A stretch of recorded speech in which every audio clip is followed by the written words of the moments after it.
పావుకాసు మహేష్ రెడ్డి. నేను జూల కంత్రినో జూల కంటినో మా కుటుంబం ఏంటో మాచర్ల నియోజకవర్గ ప్రజలందరికీ తెలుసు. నువ్వు ప్రత్యేకంగా మా కుటుంబాన్ని పరిచయం చేయాల్సిన అవసరం ఏం లేదు. 3 సార్లు మా కుటుంబంలో 3 తరాలను గెలిపించారు. మేము కంత్రి వాళ్ళము, మంచోళ్ళము, మాచర్ల నియోజకవర్గ ప్రజలందరికీ తెలుసు. మేము కంత్రి వాళ్ళమే అయి ఉంటే ఈ సంవత్సరంన్నర కాలంలో మీ పార్టీకి నో ఎంట్రీ బోర్డు పడి ఉండేది. గుర్తుపెట్టుకో. ఎన్ని అరాచకాలు చేసినా సామరస్యంగా ఎక్కడా డిస్టర్బెన్స్ లేకుండా నియోజకవర్గాన్ని శాంతియుతంగా నడుపుతా ఉంటే వెనకుండి జంట హత్యలు చేపిస్తే అంటే ఆయన్ని వదిలిపెట్టి ఆయన కిరీటాలు పెట్టి కాళ్ళు మొక్కాలా? మాచర్లకి బహిరంగ చర్చకు వస్తానంటున్నావు. రా, యు ఆర్ ఆల్వేస్ వెల్కమ్. ఎప్పుడు వస్తావో, ఎక్కడికి వస్తావో, ఎంతమందితో వస్తావో అది నీ ఇష్టం. ఇక్కడ అభివృద్ధి నువ్వొచ్చి చూపిస్తావా? మాచర్ల ప్రజలకి ఏమైనా కళ్ళు పోయినాయా? ఇక్కడ అభివృద్ధి జరిగిందో జరగలేదో తెలియదు అనుకుంటున్నావా? మాచర్లో ఏం జరిగిందో నువ్వొచ్చి చూపిస్తావా? రా, చూపిద్దురా.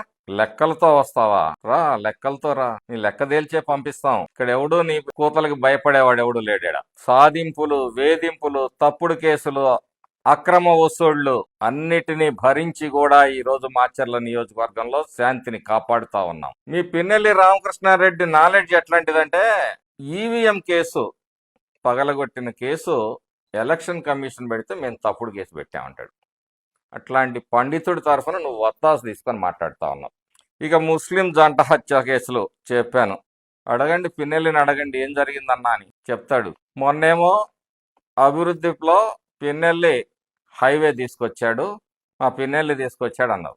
నిన్నేమో నేను తీసుకొచ్చాను అంటున్నావు. మీ పిన్నెల్లి తెచ్చాడా, మరి ఎంపీ గారు తెచ్చాడా? 2019 ఎలక్షన్ ముందు పిన్నెల్లి రామకృష్ణారెడ్డి, మురళీధర్ రెడ్డి, దోర్నాల సాంబిరెడ్డి అనే 3 వ్యక్తులు మా ఇంటికి వచ్చారు. గుంటూరులో చంద్రమౌళి నగర్లో నా ఇంటికి వచ్చారు. 7 గంటలకు వచ్చి 11:30 దాకా కూర్చున్నారు. ఎందుకు పోయావో వాళ్ళ ఇంటికనే నువ్వు పిన్నెల్లిని అడుగు. అయినా నేను ఈ పార్టీలోనే ఉన్నాను. అయోధ్య రామిరెడ్డి గారు నాకు ఫోన్ చేశారు. వాస్తవం, మా ఇంటికి వస్తానన్నారు.